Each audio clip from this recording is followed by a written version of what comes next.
Alright, so at the end of November there's going to be what's called COP21, which is the UN's conference on climate change. It's the 21st one, and all the countries that are involved will come together to discuss how they can fight climate change and what they can do and what they're going to do. And so I came across an article saying that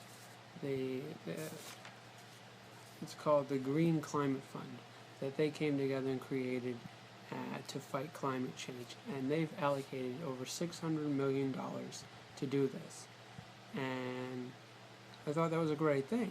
And then I started looking into some stuff, and the numbers really are not adding up to me. Because I came across another article talking about how in the U.S. the subsidies from the federal government are going to be cut for wind power and solar power in 2016.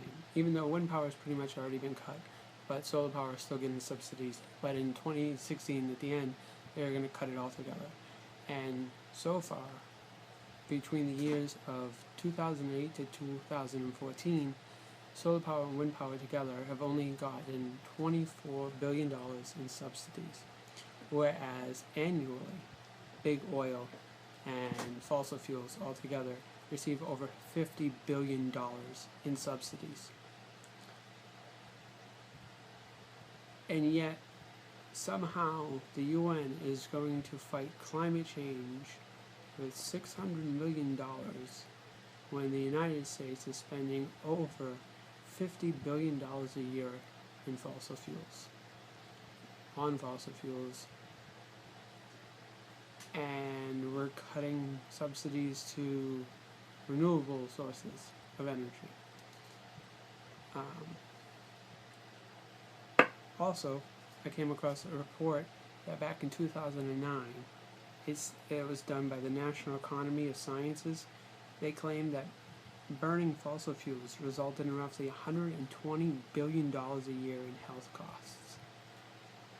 It seems to me that if we actually cut funding and subsidies to fossil fuels, we actually could really do something to fight climate change. But due to lobbyists fighting for big oil and whatnot in Washington, I don't think that's going to happen. So,